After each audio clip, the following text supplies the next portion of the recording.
Okay, I'm going to just run through some examples here.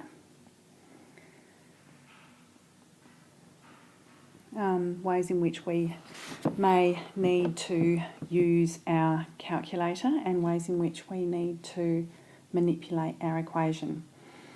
So if I have got a triangle here and if I've got an angle there that is, say, 32 degrees, okay, and I have got an hypotenuse here which is 9 centimetres, and I want to find out what the length of this line here is, I first of all label my sides. So I think, right, that's obviously the hypotenuse, so that's cool.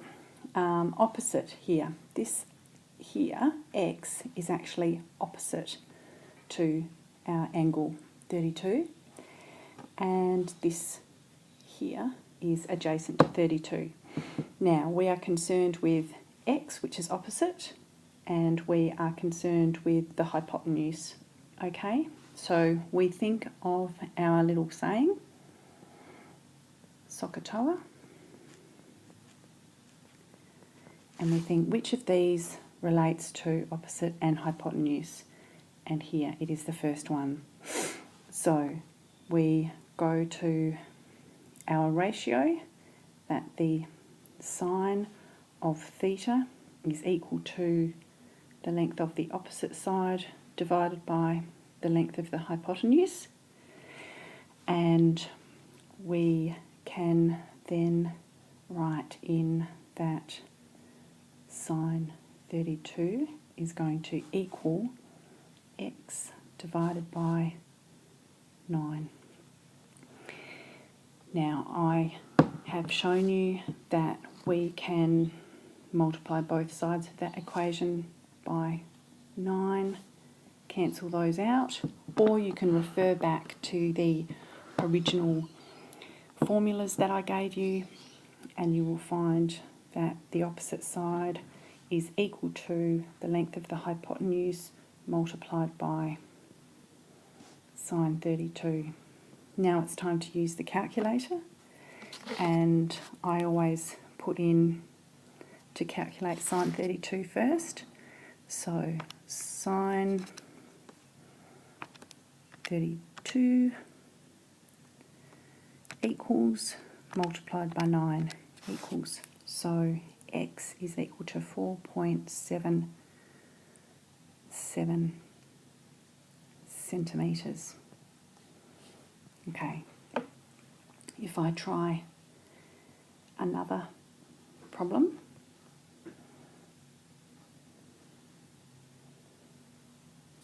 where we have an angle here of, we'll say that is 29 degrees.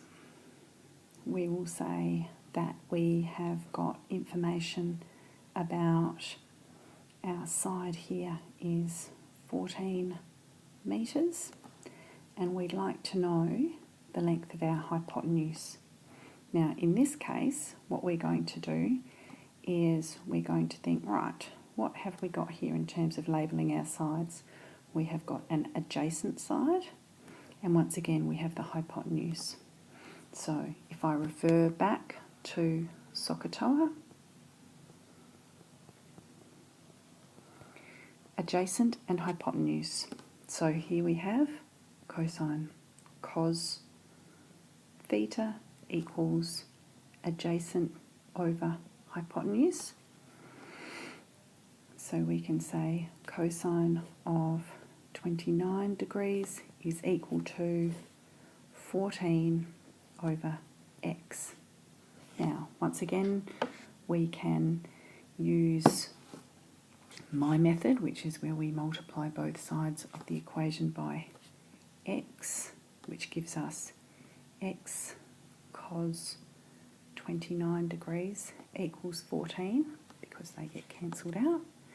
And then in order to get x on its own, we end up with 14 divided by cosine 29 degrees, because we have to multiply both sides of the equation by cosine 29.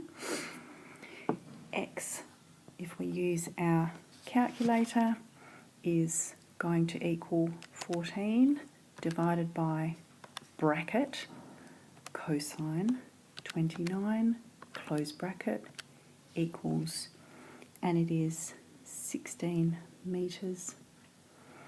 Now, really interesting here, you need to be able to self-check. Okay, we know that we are trying to find out the hypotenuse, and so if we refer back to this, we go, okay, we've just come up with the answer of 16 metres, and it looks about right. It's close to what looks to be this longest size. However, it is larger, which is going to be right because we know that the hypotenuse is always going to be the longest side of a triangle. Okay, now if I then go back and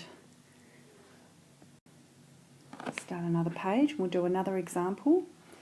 In this case, we have got a triangle, a right angle triangle, and we've got x here, we've got 24 there, and we've got an angle of 52 degrees here. Now, once again, we label our sides. We've got opposite here, we've got no information about the hypotenuse, so that's not going to be a part of it, and we have the adjacent. So we know, back again to our SOHCAHTOA,